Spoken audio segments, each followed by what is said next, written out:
me. You have no idea what I'm going through. I know exactly what you're going through, because you put us both here. The text message arrived at exactly 11:47 p.m., just as I was finishing my third cup of coffee and debugging a particularly nasty piece of malware for my biggest client. My wife Selah's name lit up my phone screen, followed by her perfectly crafted excuse.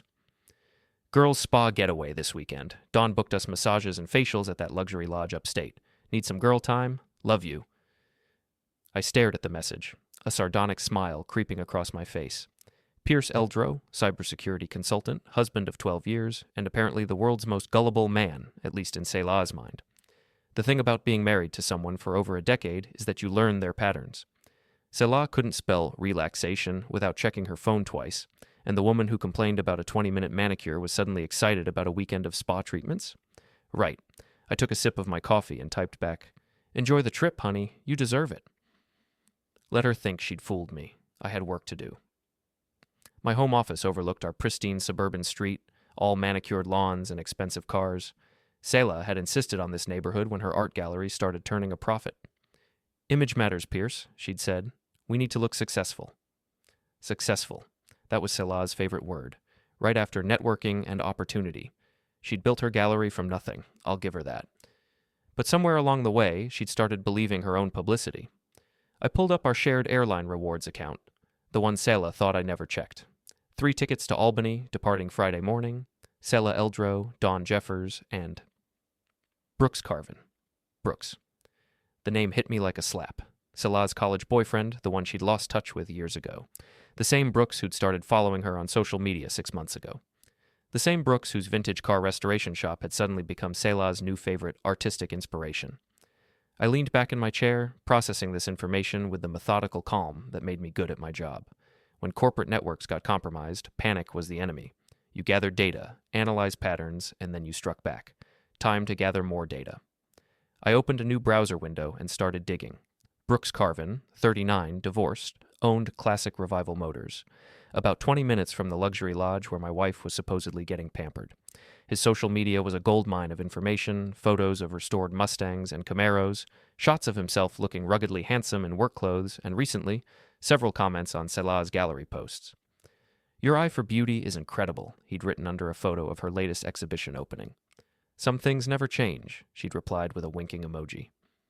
I screenshot everything, creating a digital paper trail that would make a forensic accountant weep with joy. 12 years of marriage had taught me that Selah was many things, ambitious, charismatic, ruthless when necessary. But she wasn't subtle. My phone buzzed with another message from her.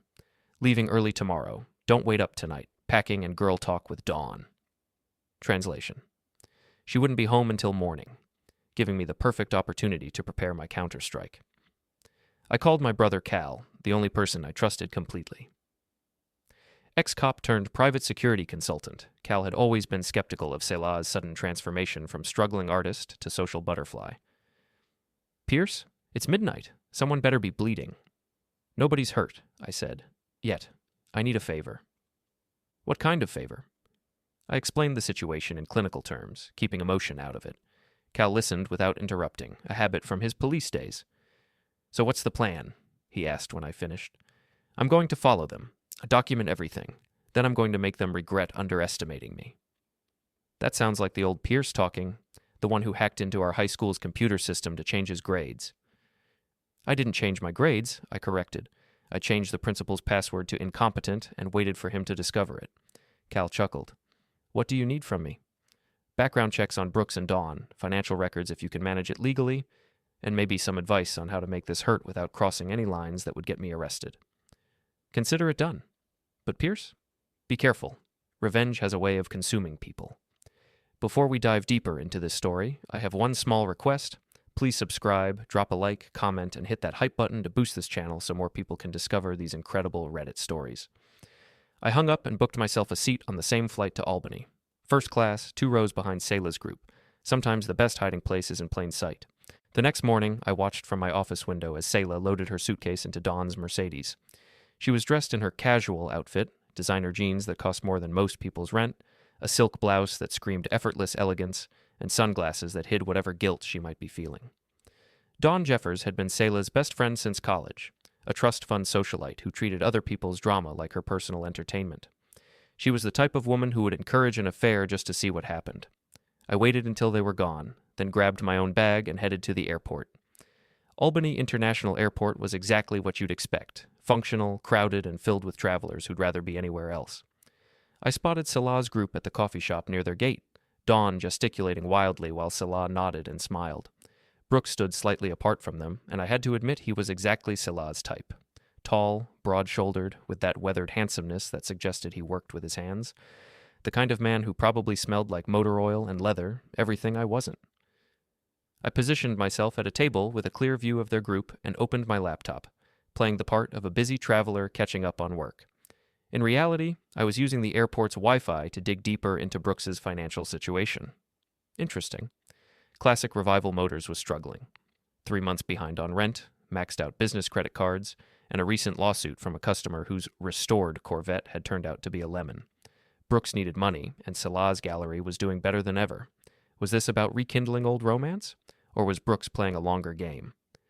I snapped a few discrete photos with my phone, making sure to capture all 3 of them together.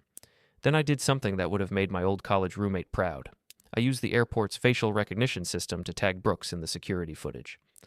A little social engineering with the right IT contact, and I'd have a complete record of their movements. The flight to Albany was uneventful. I kept my head down, reading a cybersecurity journal while listening to their conversation 2 rows ahead. Dawn was discussing some charity gala, Selah was complaining about a difficult artist, and Brooks was being charming in that easy way that probably worked on most women. "Remember that time in college when we drove to the lake?" Brooks said. "You said you wanted to live dangerously." "I remember you almost getting us arrested for trespassing," Selah replied, but her voice had that flirtatious tone I hadn't heard in years. "Some risks are worth taking," Brooks said. I made a note in my phone. Brooks pushing nostalgia angle. Selah responding positively. The luxury lodge was everything the website promised. Rustic elegance nestled in the Adirondack Mountains, the kind of place where wealthy people went to pretend they enjoyed nature. I checked in under a false name, using a credit card tied to one of my consulting company's shell accounts. The desk clerk, a college-age kid named Tyler, was exactly the type who could be useful. Friendly, chatty, and probably underpaid enough to appreciate a generous tip. "First time at Pine Ridge?" he asked as he processed my reservation. "Business retreat," I said, sliding a 50 across the counter. "I'm hoping for a quiet room, somewhere I won't be disturbed by other guests." Tyler pocketed the bill smoothly.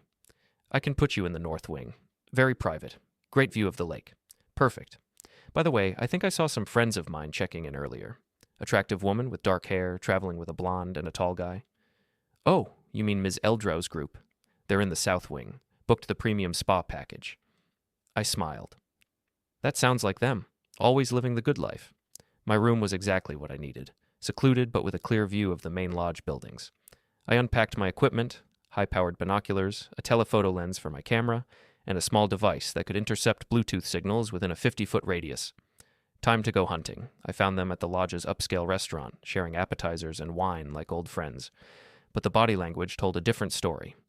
Selah kept touching Brooks's arm when she laughed. Dawn was checking her phone constantly, looking bored. And Brooks? Brooks was focused entirely on Selah, ignoring Dawn's attempts to join the conversation. I ordered dinner at the bar, positioned so I could watch their table in the mirror behind the bottles. The bartender, a woman in her 40s with tired eyes, seemed happy to chat. "You here alone?" she asked while mixing my drink. "Unfortunately. Work conference got canceled, but I'd already booked the room." "That's rough. At least you picked a good weekend. We've got some interesting guests." "Oh?" She nodded toward Selah's table. "That group over there? The blonde keeps ordering top-shelf everything and complaining about the prices. The brunette acts like she owns the place. And the guy? He's been asking the staff about room service to the ladies' room." I felt something cold settle in my stomach. "Room service?" "Yeah. Wants to surprise her with champagne later. Real romantic type, I guess." I left a generous tip and headed back to my room. Time to escalate. My laptop connected easily to the lodge's Wi-Fi network. Their security was about as sophisticated as a screen door. Within minutes, I had access to their guest registry, room assignments, and even the keycard access logs. Selah was in room 247. Brooks was in 241. Dawn was in 249, right between them. But according to the keycard logs, Brooks had accessed room 247 twice since they'd arrived. I opened my photo editing software and got to work. The pictures from the airport were perfect. Clear shots of all three of them together, timestamps visible. I printed one on the lodge's business center printer, then wrote a simple note on the back. Say hi to Brooks for me. P. Getting into Selah's room was easier than it should have been. The lodge used an outdated keycard system that I'd encountered before during a security audit. A few minutes with my laptop and a blank card, and I was inside. The room was exactly what I'd expected. Selah's clothes hung neatly in the closet, her expensive skincare products arranged on the bathroom counter, and a bottle of champagne chilling in an ice bucket that definitely hadn't come from room service. I placed the photo on her pillow where she couldn't miss it, then set up a small wireless camera in the smoke detector. If she was going to betray 12 years of marriage, I wanted evidence that would hold up in court. My phone buzzed with a text from Cal. Got those background checks. You're not going to like what I found. I stepped out onto the balcony and called him back. Brooks is worse than we thought, Cal said without preamble.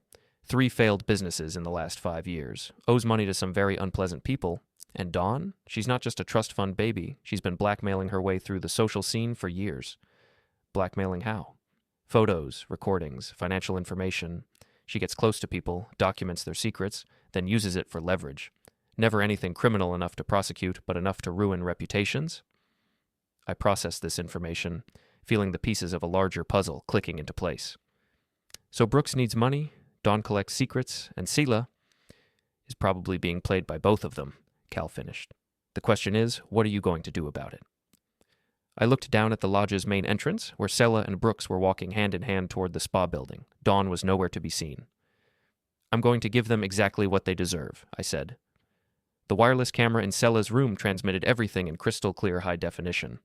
I watched from my laptop as she discovered the photo on her pillow, her face cycling through confusion, shock, and then pure panic.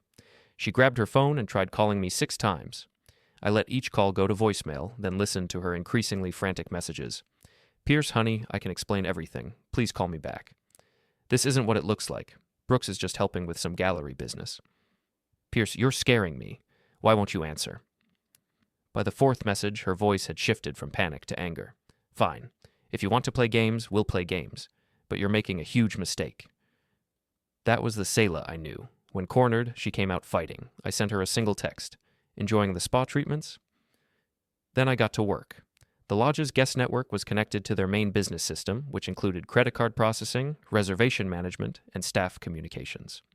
A few carefully placed commands, and I had access to everything. First, I canceled the champagne order Brooks had placed for Selah's room. Then, I rerouted it to Dawn's room with a note. From your secret admirer. Next, I accessed Selah's credit cards through her saved payment information and placed a fraud alert on all of them. Not illegal, I was an authorized user on our joint accounts, but it would freeze her access until she could verify her identity in person at a bank. The beauty of modern financial systems is how quickly they can shut down when they detect suspicious activity. Within an hour, Selah would discover she couldn't pay for anything without calling our bank's fraud department.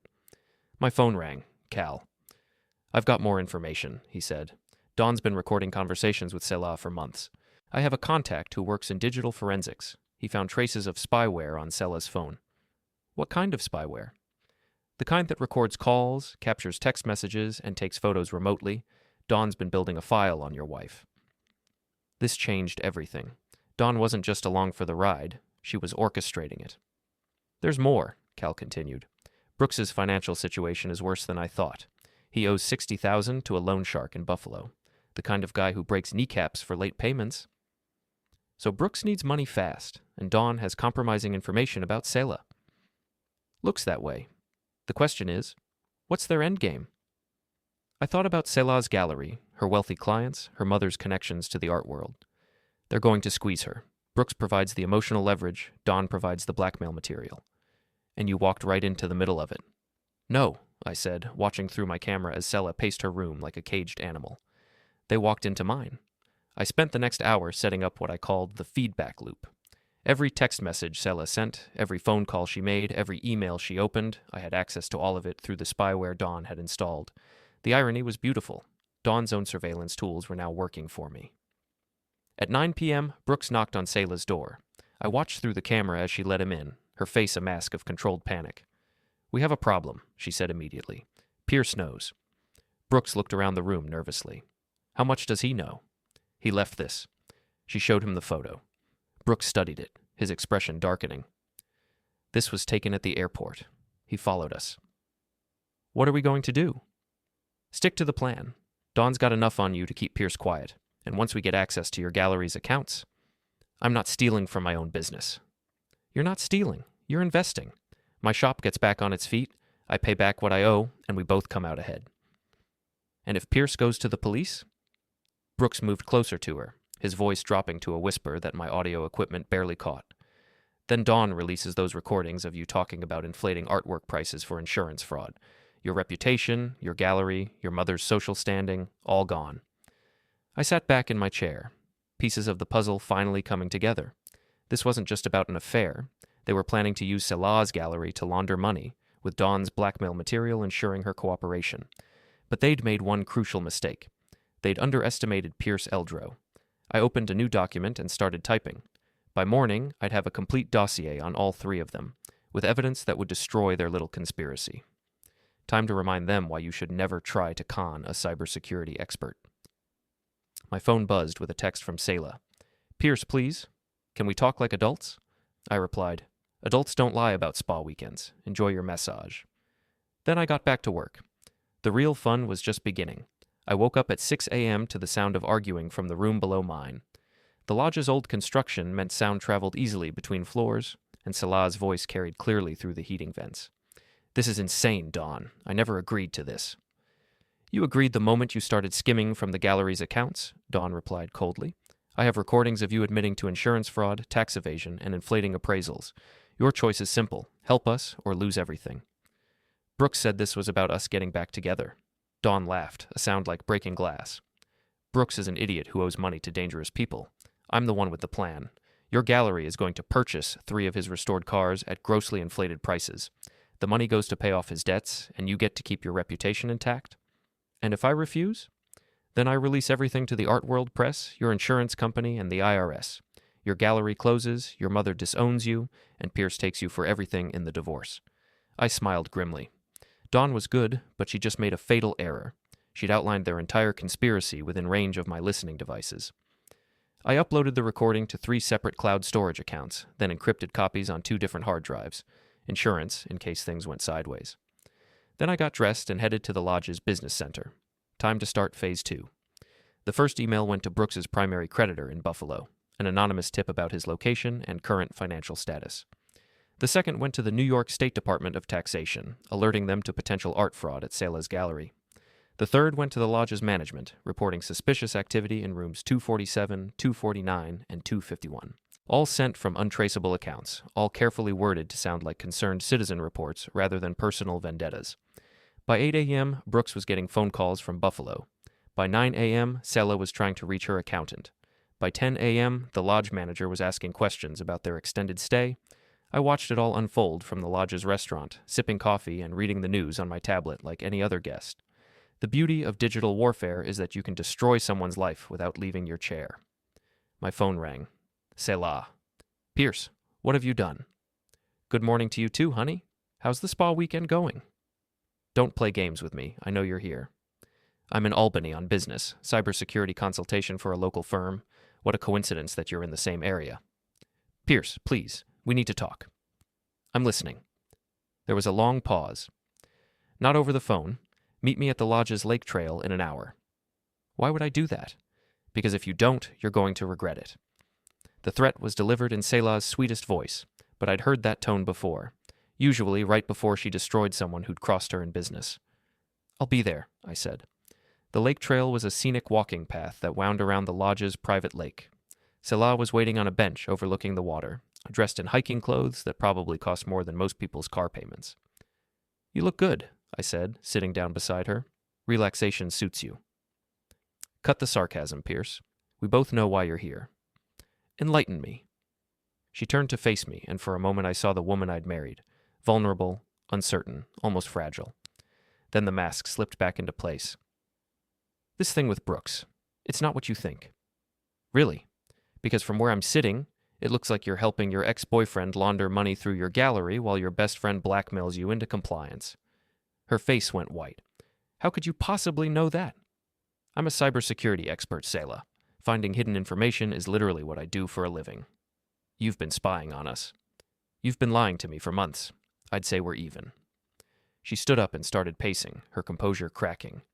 You don't understand the pressure I'm under. The gallery is struggling, Mother's been threatening to cut off my trust fund, and Dawn has information that could ruin me. So, you decided to commit fraud? I decided to survive. The words exploded out of her. You sit in your little office with your computers, making good money, completely secure in your career. You have no idea what it's like to have everything you've built hanging by a thread. So why didn't you talk to me? We're married, Selah. We're supposed to be partners. She laughed bitterly. Partners? When was the last time you showed any interest in my work? When was the last time you came to one of my gallery openings without complaining about the pretentious art crowd? The accusation stung because it was partially true. I had withdrawn from her world, finding her friends shallow and her business dealings increasingly questionable. That doesn't justify this, I said. No, it doesn't, but it explains it. We stood in silence for a moment, 12 years of marriage hanging in the balance. Part of me wanted to forgive her, to find a way back to what we'd once had. Then my phone buzzed with a text from Dawn. Your husband is more resourceful than we thought. Time for Plan B. Selah's phone buzzed at the same time. She read her message and her face hardened. What's Plan B? I asked. She looked at me with something approaching pity. You should have stayed home, Pierce. Then she walked away, leaving me alone by the lake with the growing certainty that this was far from over. I returned to my room to find it had been searched. Professionally, thoroughly, but not quite well enough to fool someone who made his living in security. My laptop was exactly where I'd left it, but the wireless mouse was positioned differently. My clothes had been moved slightly in the drawers. Even my toothbrush wasn't quite in the same position. Dawn's work, no doubt. She was looking for evidence of my surveillance, trying to figure out exactly what I knew. What she didn't know was that all my real equipment was hidden in a second room I'd rented under a different identity. The laptop in this room was a decoy, loaded with false information designed to mislead anyone who tried to hack it. I checked the hidden camera in Selah's room and found all three of them huddled around Dawn's laptop, watching what appeared to be security footage. There, Dawn said, pointing at the screen. He accessed the business center at 6:47 a.m. and sent 3 emails. I can't crack the encryption on his laptop, but I don't need to. We know he's been feeding information to outside parties. What kind of outside parties? Brooks asked nervously. The kind that ask uncomfortable questions about money, Selah replied. Pierce always was thorough. Dawn closed the laptop with a snap. Then we accelerate the timeline.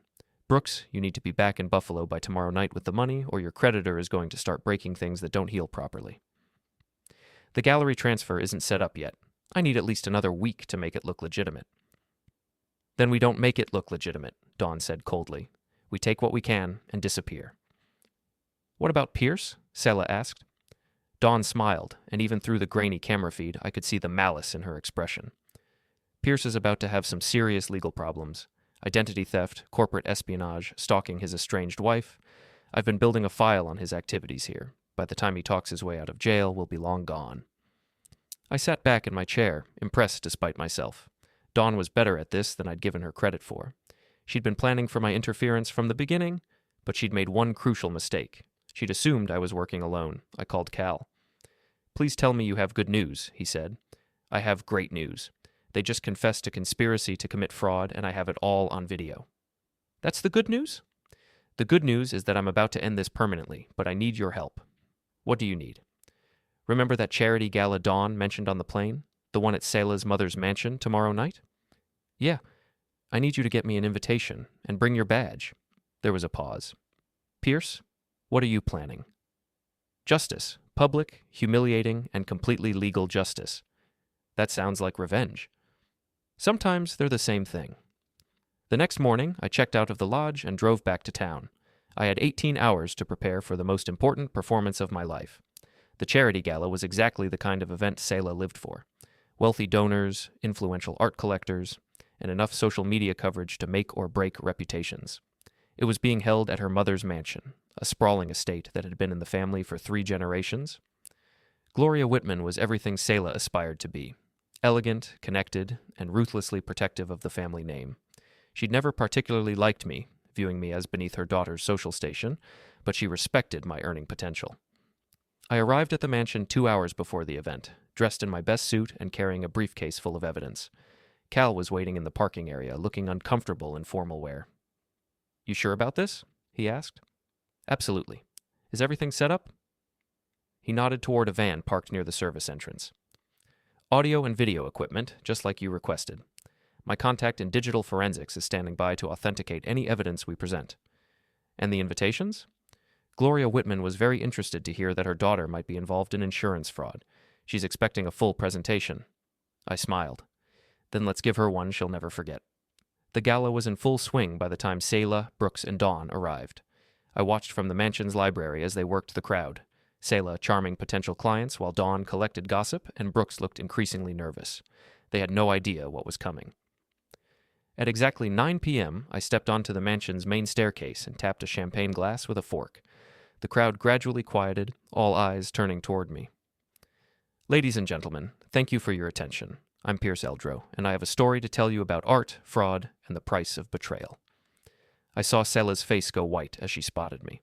Dawn was already moving toward the exits, but Cal's associates were positioned at every door. 3 days ago, I discovered that my wife was involved in a conspiracy to defraud her own gallery's insurance company. Tonight, I'm going to show you exactly how they plan to do it, the crowd murmured with excitement. Nothing made wealthy people happier than watching other wealthy people fall from grace. I nodded to Cal, and the mansion's main screen flickered to life, displaying the recordings I'd made at the lodge. Dawn's voice filled the room, crystal clear and utterly damning. "Your gallery is going to purchase 3 of his restored cars at grossly inflated prices. The money goes to pay off his debts, and you get to keep your reputation intact." The crowd gasped.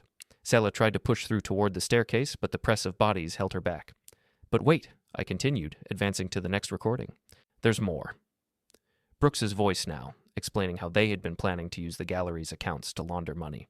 Dawn's casual discussion of blackmail, Selah's admission of previous insurance fraud. By the time the recordings finished, the room was silent except for the clicking of phone cameras and the scratch of reporters' pens. Gloria Whitman stepped forward, her face a mask of controlled fury. "Selah, is this true?" My wife looked around the room, at the shocked faces of her clients, the delighted expressions of her competitors, the disappointed frown of her mother, and I saw the exact moment she realized her world had collapsed. "Pierce," she said, her voice barely audible, "how could you do this to me?" "I didn't do this to you, Selah. You did this to yourself. I just made sure everyone knew about it." Dawn tried one last desperate gambit, pulling out her phone and shouting, "I have recordings that prove Pierce has been stalking and harassing us. He's the real criminal here." I smiled and nodded to Cal again. The screen changed to show Dawn's own recordings, the ones she'd made of Selah, the blackmail material she'd been collecting, the evidence of her own extortion schemes. "Dawn Jeffers," Cal said, stepping forward and showing his badge. "You're under arrest for conspiracy to commit fraud and blackmail." The room erupted in chaos. Reporters pushed forward, cameras flashed, and social media posts began flying. Brooks bolted for the door but was stopped by 2 of Cal's associates. Selah stood frozen in the center of it all, her carefully constructed world crumbling around her. I walked down the stairs and stopped in front of her. "You wanted to know what it felt like to have everything hanging by a thread," I said quietly. "Now you know." Her eyes filled with tears, whether from grief, rage, or simple shock, I couldn't tell. "We were married for 12 years, Pierce. Doesn't that mean anything to you?" "It meant everything to me," I replied. "That's why this hurts so much." I turned and walked away, leaving her standing in the wreckage of her reputation, surrounded by the ruins of her ambitions and the judgment of her peers. Outside, Cal was waiting by his car. "Feel better?" he asked. I thought about it for a moment, listening to the chaos still echoing from inside the mansion. "Ask me tomorrow." But as I drove home through the quiet suburban streets, past the manicured lawns and expensive cars, I realized that revenge was a lot like debugging malicious code, satisfying in the moment, but ultimately just cleaning up someone else's mess. The real question was what came next. I pulled into my driveway and sat in the car for a moment, looking at the house Selah and I had shared for 5 years. Tomorrow, it would just be mine. Tomorrow, I'd start over. But tonight, justice had been served.